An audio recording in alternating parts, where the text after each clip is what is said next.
Hi, my name is Packy, creator of Pack Rat's Shack.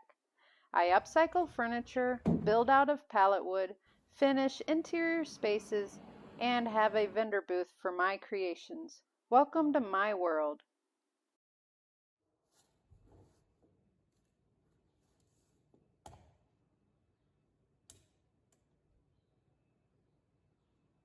I'm thinking, yeah, I know. Sometimes it does take a while.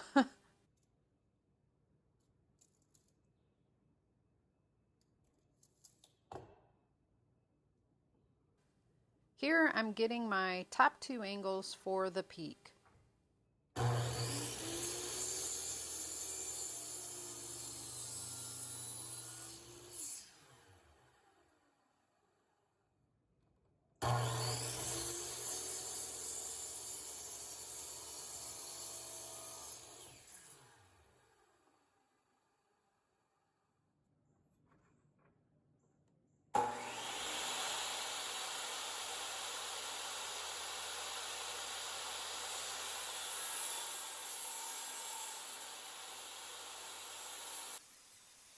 Now I'm ripping off the two edges to square them up.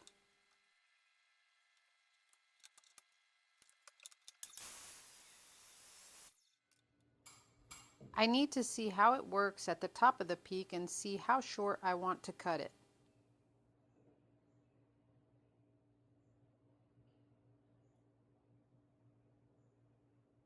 So this piece is the piece that I cut for that corner up there. Not specifically for that corner, but we're starting over here at this corner, and this piece will actually be a template for all of the other pieces.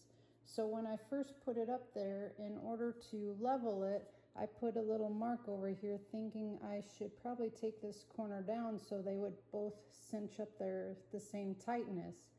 But when you put a square to it,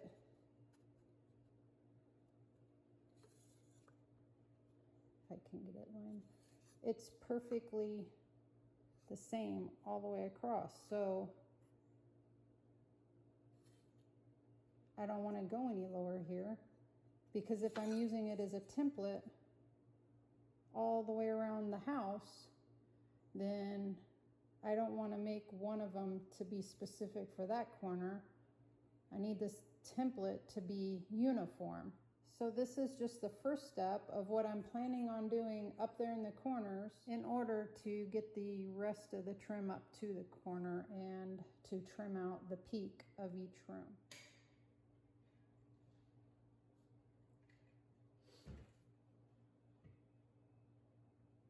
Now I have my first one cut to size to install so I can get back to trimming out the ceiling.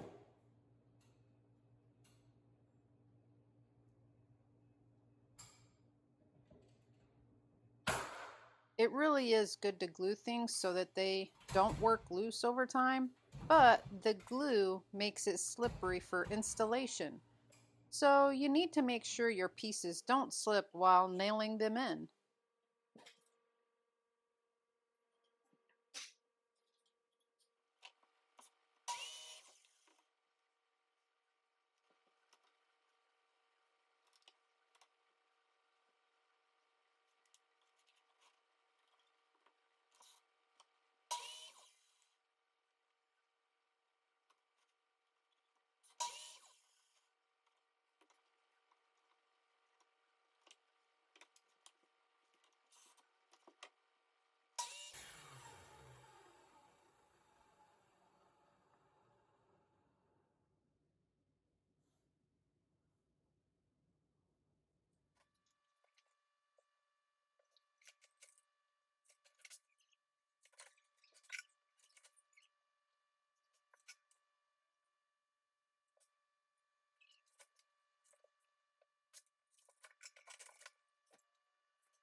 Even though my focus should be on the ceiling trim,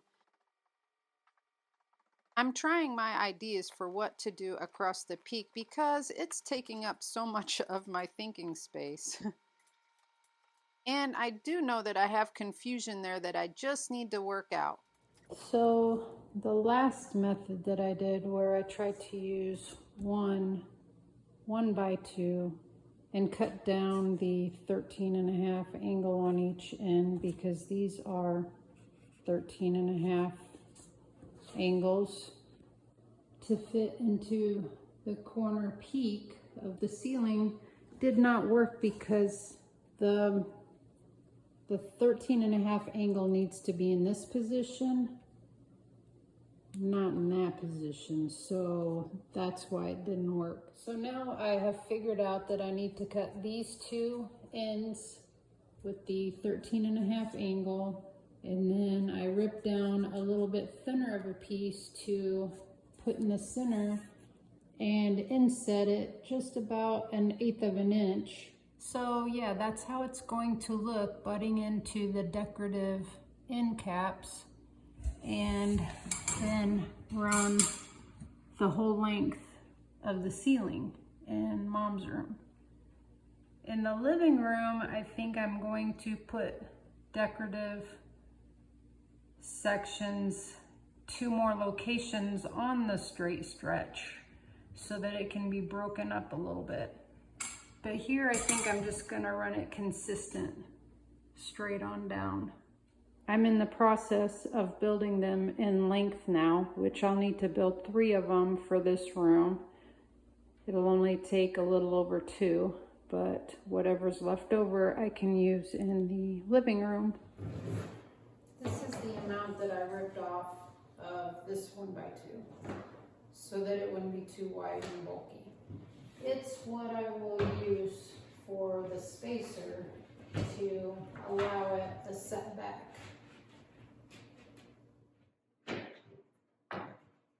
First, just need to be up.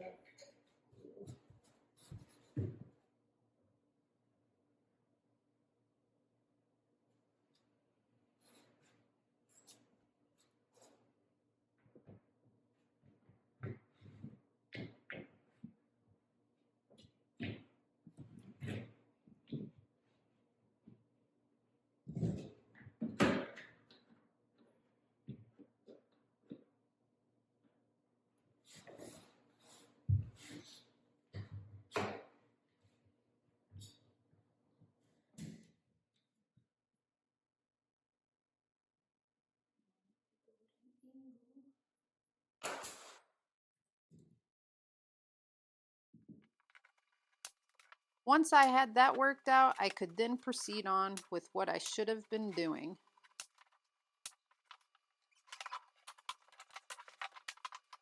Always clean your excess glue off right away while it's easy to remove.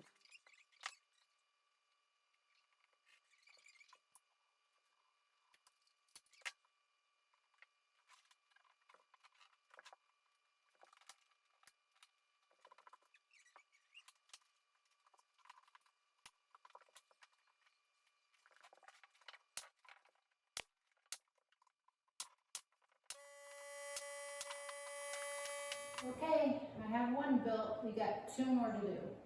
I think it'll look good. Now I'm enlisting Mom's help because unlike while I was installing the shiplap ceiling where I could screw in wooden arms to help, using the unfinished section of ceiling above the location I was working, this is all finished and does not need extra holes put in anywhere. But she won't climb to the top of the ladder, so her help is a bit wobbly to say the least. At first, I'm just marking out where the rafters are so I can secure it solidly, and splice my ends at a rafter for both pieces to secure in tightly.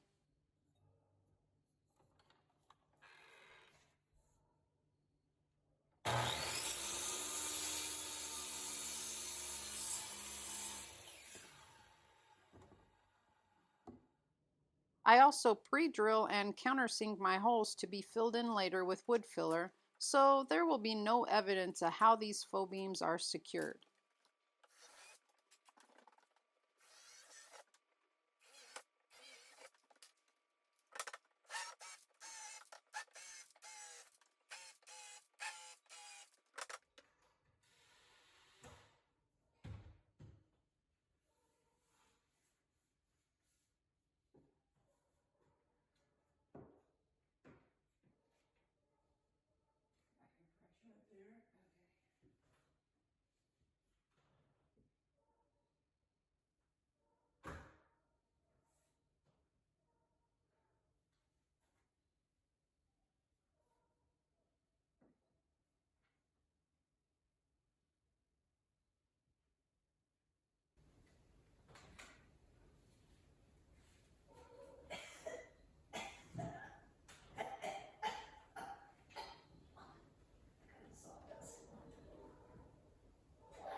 Do you want this to be in a straight line? No, go ahead.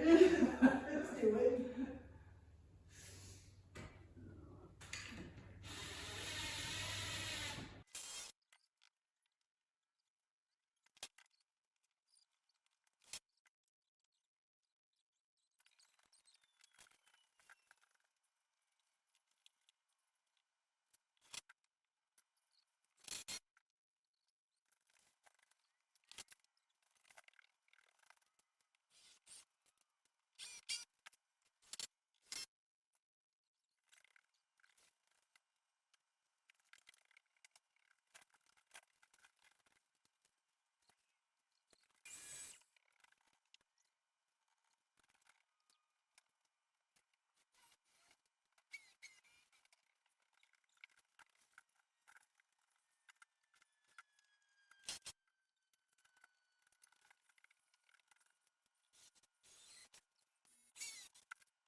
Then, of course, there's a lot of caulking, filling of nail holes, sanding, and painting overhead to be done.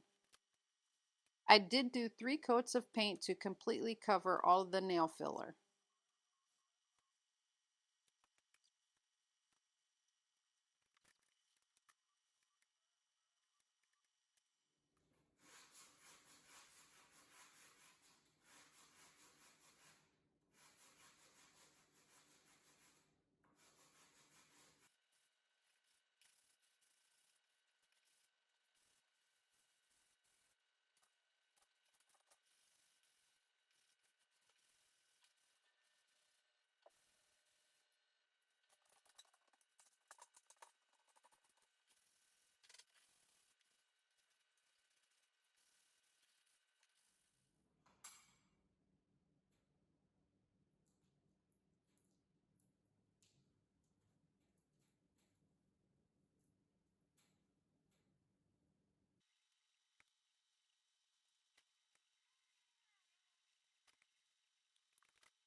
With deciding to put these extra blocks in to separate the length of the faux beam in the living room space, I was able to wedge them in tightly without the help of Mom. Then I trimmed the boxes out afterwards. Otherwise, the trim would have been in the way of installing the faux beams because they extend just slightly beyond the wood blocks.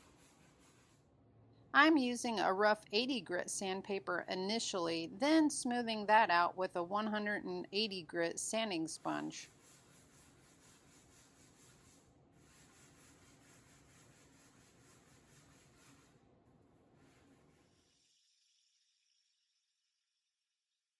Then I do my 3 coats of paint while caulking all of the seams in between coats.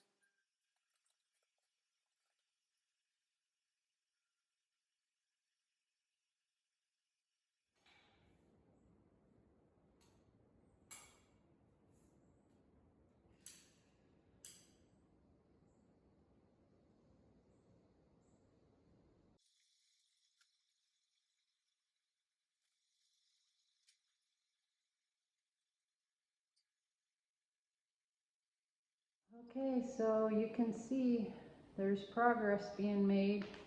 Most of my tools are out of this space, but we have all of the trim work done for the crown and along the peak and even along the base for the most part.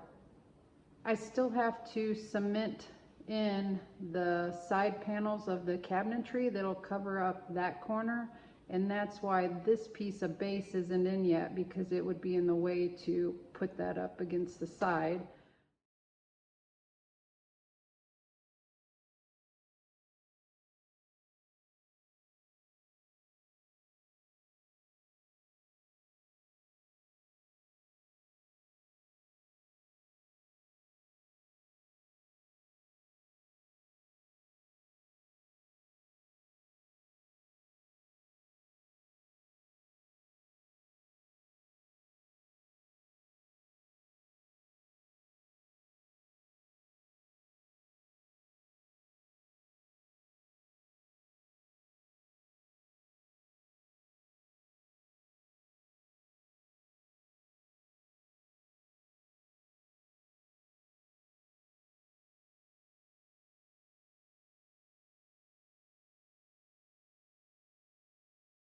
You guys, it's the 28th of December, and like seriously, earlier today, I think I could have been out here in a t-shirt, but then it suddenly changed and rain came in briefly, and it's still nice temperatures out. December 28th, and decent weather outside. Yeah, I made the right move. Winter's gonna be very short here, so I think I can survive. Anyways, about the faux beams, honestly, I think I could have beefed them up a little bit. When I was working on them right at face value, right in my hand, I thought they were hardy enough because I was worried about getting too bulky. But after they were up there, I was really thinking they look a little skimpy. Everything's not a loss though. They still look good for now, and if I want to, I can always layer on another shell in the future when I have time. So that does it for this video. As always, thank you for your viewing support. I do greatly appreciate it. And until next time, stay safe out there.